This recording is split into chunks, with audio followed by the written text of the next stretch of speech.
And now let us use this scheme for detailed understanding of the anterior region of the eye bulb.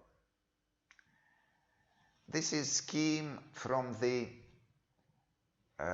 histology textbook, from Russian textbook, but I shall change this designation in English and let us make colorizing of this scheme together, and we shall begin from this number 1 structure. What is it? What shall we write down? Sure, it's cornea. Cornea, the convex portion of the external sheet of eye bulb, the transparent portion of external sheet. Cornea. Number 2, what is it? Number 2, here it is, number 2. What is it? It's camera anterior, sure. And number 3, here it is, number 3, what is it? It's iris, iris. And you can see that iris has a special portion in which the pigment is located.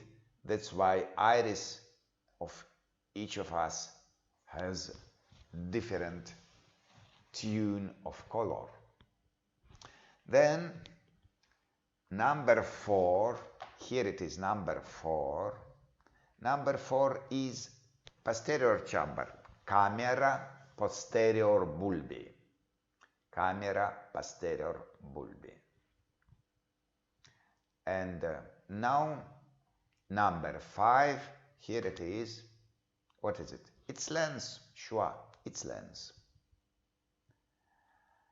And now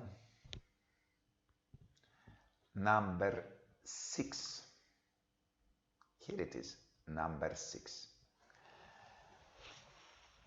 In first our picture we have discussed that lens is fixed inside of our eye bulb by a special ligament which calls zonula ciliaris or ciliar belt. So here it is, this ligament. And we can see now that this ligament is a prolongation of the capsule of the lens, and zonula ciliaris inserts to a special part of tunica vasculosa which calls corpus ciliary. So here it is corpus ciliaris. Because we use the designation arranging with the number, so corpus ciliary we shall discuss several minutes later. And now after number 6, which is zonula ciliaris or ciliar belt, we designate number 7. What is it? Number 7. What is it? It's a special gel which fulfills the eye bulb. It calls corpus vitreum, or hyaloid substance or hyaloid body. So corpus vitreum, which is also transparent and fulfilled the large part of the internal cavity of eye bulb. And then number 8. What is number 8? I'd like to ask you, what is it? I hope you can explain, remembering our first picture that it is angulus irritacornealis. You will be right, but you see I use here a small curved line which connects lateral portion of cornea and the lateral portion of iris. It is a special ligament, ligamentum pectinatum. Ligamentum pectinatum. What is it, ligamentum pectinatum? First of all, we can say that it's ligament which is located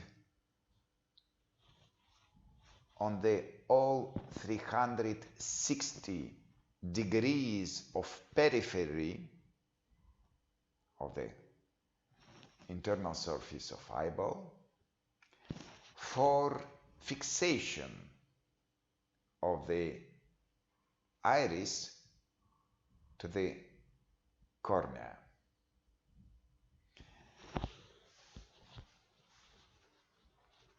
So one function is fixation, but ligamentum pectinatum is written here in singular, but really I have said that there are a lot of them, that there are at least on 360 degrees such kind located ligaments, usually less than 360 because there is a small distance between them, but there are a lot of, about 100 of it. So if there are some distances between peripherally located ligaments, between them there is a spaces, and for us very important to understand the way of circulation of humor aquosus inside of chambers of the eye. So here it is, number 9. Number 9. What is it? Number 9. It's vessel.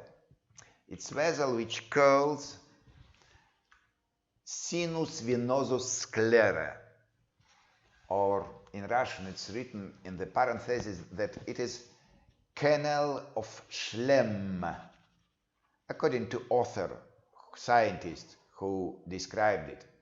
So sinus venosus sclera, or Schlemm sinus venosus.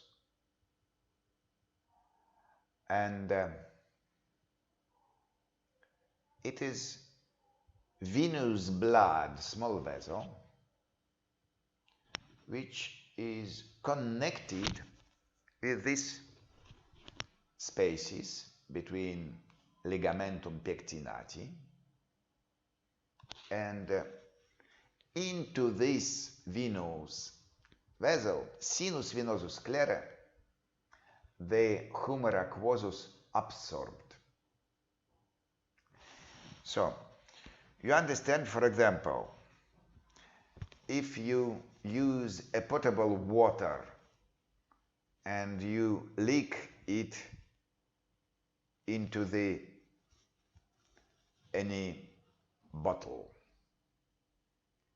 you use it, you drink it several times a day, but for a second, if you put it on the shelf and you don't use it 1 month, will it be potable water through 1 month of non-using? No, it will be dangerous for health to drink it. So this water will be with a lot of bacteria. So it is principle also in our organism. Any liquid substance inside of any cavity should be changed regularly. and the humor aquosus.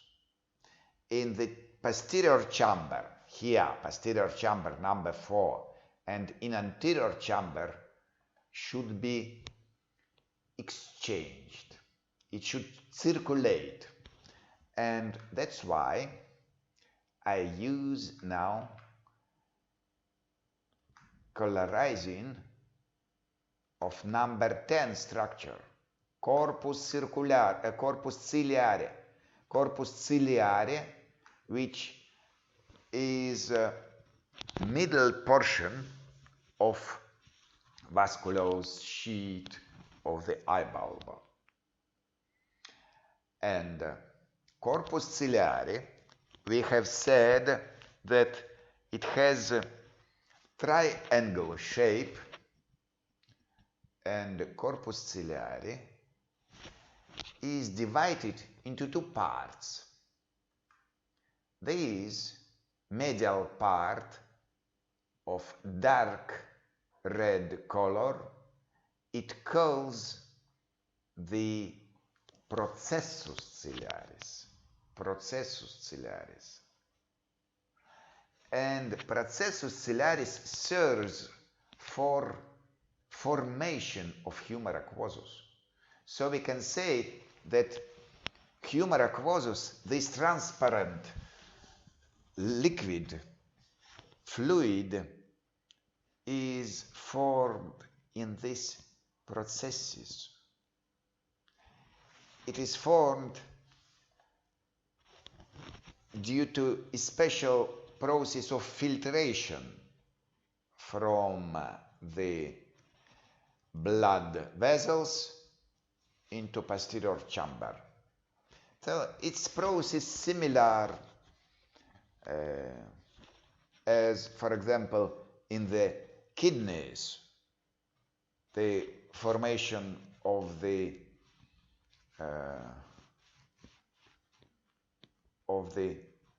urine in the glomerulus. It's similar. So, blood plasma filtrates into this space, and humor aquosus is also similar to blood plasma. Contents of it is different from plasma itself, but nevertheless they are similar. And what's then? So processus ciliaris forms the humor aquosus, and humor aquosus appears inside of posterior chamber, and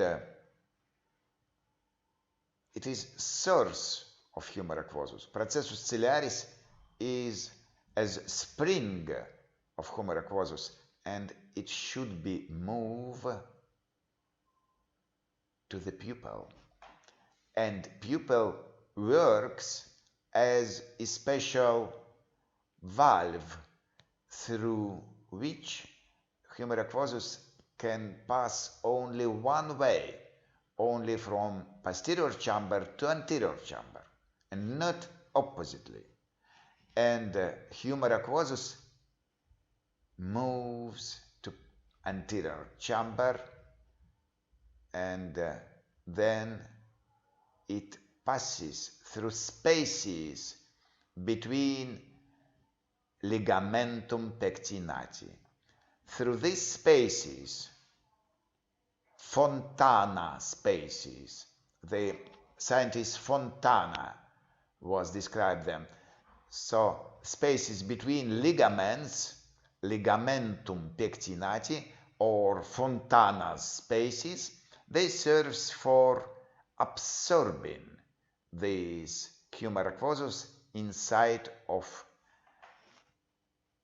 Schlemm canal, inside of sinus venosus sclera. So humor aquosus appears here from ciliary process in posterior chamber, then it moves to anterior chamber through the pupil, and then it observed in the sinus venosus sclera through the fontana space between ligamentum pectinati, and this is circulation of the humor aquosus. It is constant process, and if, for example, we need to understand it. If, for example, this region, angulus iridocornealis, it suffers from the inflammation process, so it will result to the sclerosing of the small spaces, fontana spaces. And what will be the next result? It will be a reason of disease which we already called glaucoma. Glaucoma is disease when pressure of the humor aquosus inside of the eye bulb increase, and it leads a serious headache, very serious headache, and also difficulties with seeing, but first of all, it's very serious headache. And then number 5, not number 5, but letter Russian B. I use letter B as it was designated on the original. It is musculus ciliaris. We can see that musculus ciliaris has again triangle shape, and inside of it we can find smooth muscles which, when contracting, results in releasing of this zonula cinealis and make the lens rounded. Very interesting. We are used to think that when we contract any muscle, for example, biceps femoris, femoris or biceps, biceps humeri, biceps brachii. When we contract biceps brachii, what was result? The flexion of the elbow joint. We contract the muscle, musculus biceps brachii, and the muscle pulls the tendon and the elbow joint flexes. And here it is completely opposite example. We contract the letter B, musculus ciliaris, and this result to the releasing of zonula ciliaris, and as a result of this releasing,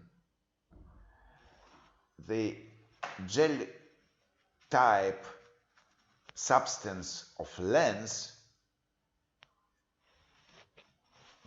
results in rounded shaped of the lens. So anterior-posterior dimension of lens increase. So due to contraction of the ciliary muscle, we obtain the ability to see those subjects which are located close to our face, close to our eyes. So this is accommodation. Again, what is accommodation? Accommodation is a possibility to change our eye from seeing long distance located subjects into short distant located subject according to our eye.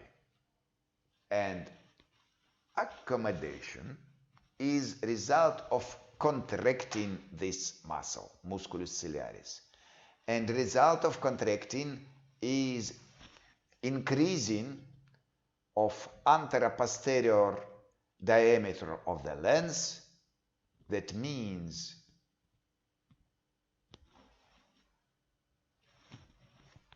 decreasing of the focus of this lens, and as a result, ability to see close located subjects to our eyes.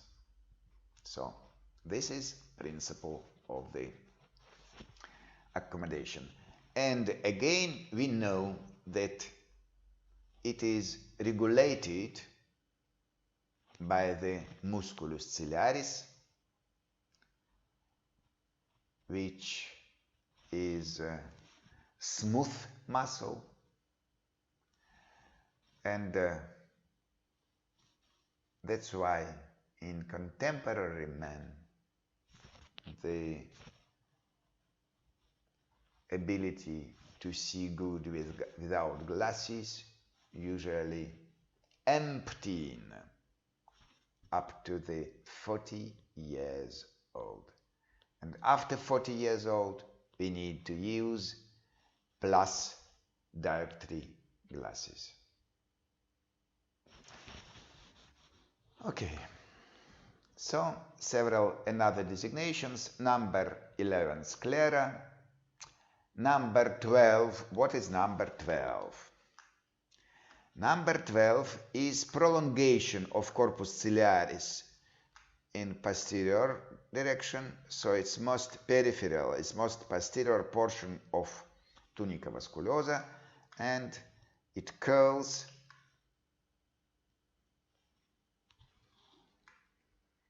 chorioida. So number 12 is chorioida. And then number 13. What is number 13? Number 13, I use brown line which covered the chorioida from internal surface. It is so-called ora serrata. Ora serrata is a portion of retina which divides the optic part of retina from the blind part of retina. It's interesting that now I use the yellow color for demonstration of optic part of retina. Optic part, number 14, is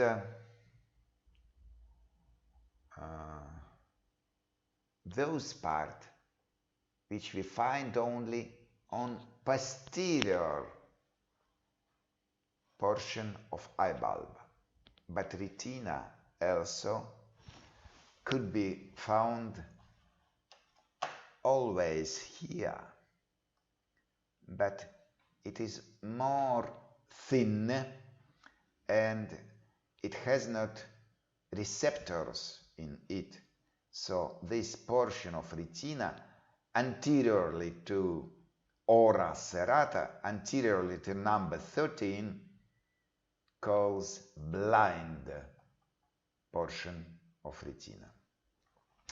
So now we practically finished our scheme, and this is good possibility also to use it for preparation to histology exam, because we use now the scheme from the histological textbook of Afanasiev. And now very interesting detail which concerns the real histological specimen of that region, and I'd like you distinguish number 10, zonula ciliaris. So it's quite thin fibers, and you can see that zonula ciliaris prolongates to the capsule of the lens, and you can see that number 14, camera posterior bulbi, is connecting with number 11. It is processus ciliaris. So the same structures which are designated on the photo from the histological specimen. And now next very important part of our theme is visual pathway. Visual pathway. This is a basal surface of the brain. What is unusual in comparison with our rubber specimen? We can see here the eye bulbs together with optic nerve, with chiasma and tractus opticus. So we understand the light enters eyeball through the pupil, and the direction of the light is like these red arrows. And now this scheme, which could be compared with the specimen, and it is good example that to our eyes, which see the same picture, should make it coincide for our internal vision would be single. So these two pictures should be connects to one. And now we use here the scheme of the retina of the space which is close to optic nerve. And we shall discuss all the neurons of visual pathway using this scheme. So, retina, optic part of retina has several neurons inside of it. First neuron, which calls rods and cones of retina, so they are designated here like letter, not letter, but number 1. Here it is. Rod and cones. Rods and cones. And there is number 2 neuron also. Number 2 neuron is this, so-called bipolar cells of retina. Between first and second neuron, there are synapses. We can say that first neuron is an example of the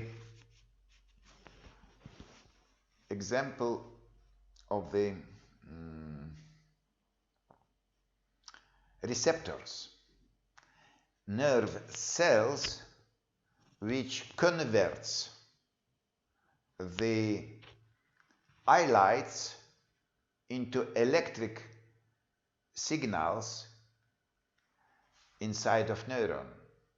So it's some kind of transmitter for one signal into another, the light into nerve signal. And then number 3 neuron called as ganglios cells of retina. Ganglios cells of retina. So 3 neurons. And now I'd like again to explain. So the light passes this way, anteriorly in posterior direction. And this scheme arranges the same way. So light should pass this way through these 3 neurons, through through third, then through second, and then through the first neuron. And then what is it? What is it? It's pigment. Pigment layer from which the light reflects as from the mirror, and after reflection the light reacts with the neurons of rods and cones and transforms into the nerve impulse. Again, the miracle is that light firstly passes through 3 neurons, third, second, first. Then the light reflects from the pigment layer, and only after this reaction in receptors of rods and cones results in nerve impulse, which passes in opposite direction through first to second to third neurons. So light is passing through 3 layers, and after reflecting from the pigment cells, nerve impulse again in opposite direction should go through all 3 layers to the fibers, distal fibers of the ganglion cells, which form the optic nerve. So looking at this scheme, we can declare that optic nerve is a fibers and axons of the third ganglion cells of the retina. So this quite thick nerve is a lot of fibers, a lot of axons from ganglion cells of retina. So there are millions cells in retina, and they are forms million fibers inside optic nerve. But then inside of optic nerve, the part of fibers from this eye, it should be directed in the same hemisphere of the brain, and another part should be pass through the chiasma opticum into opposite side of the brain. So in chiasma opticum take place the changement of direction from nasal portion of retina, from fibers which originates from nasal portion of retina. So from nasal portions of retina, this part of fibers will come to opposite side of the brain. And now the fourth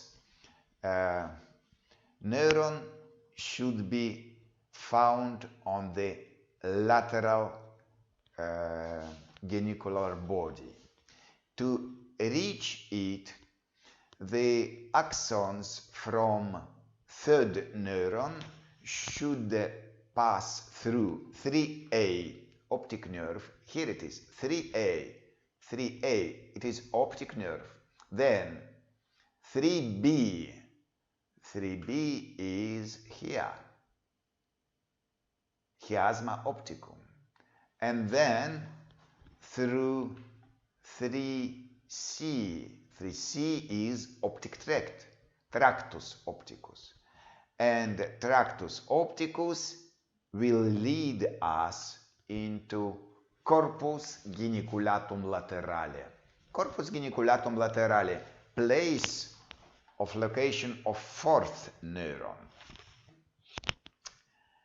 So fourth neuron is last neuron of the visual pathway, and it leads us with his axons into visual cortex, exactly to the fissura calcarina,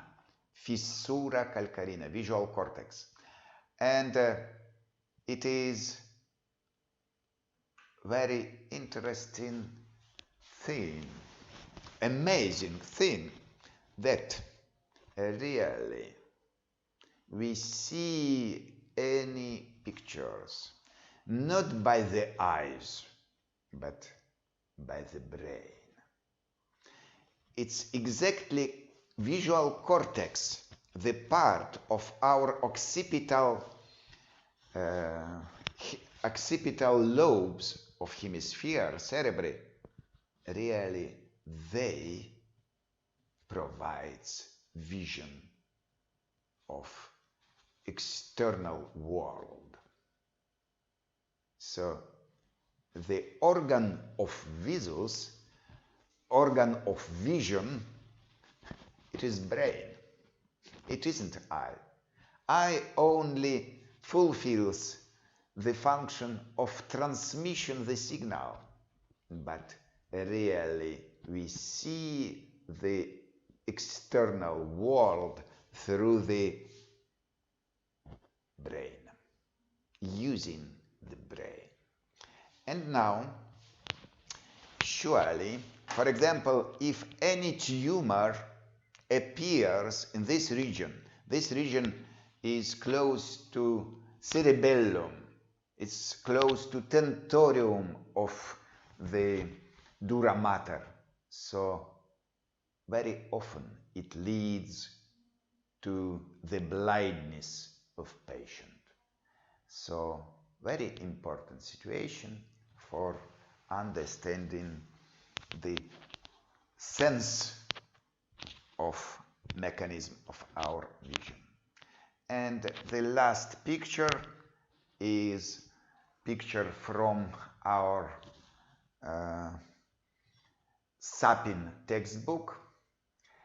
Practically it demonstrates the same, but there are a lot of designations in Latin, so I use it for your demonstration. We shall use it also in our LMS 3 electronic tests, so please be attentive to it and be ready to recognize in our tests. So that's all. Thank you for attention.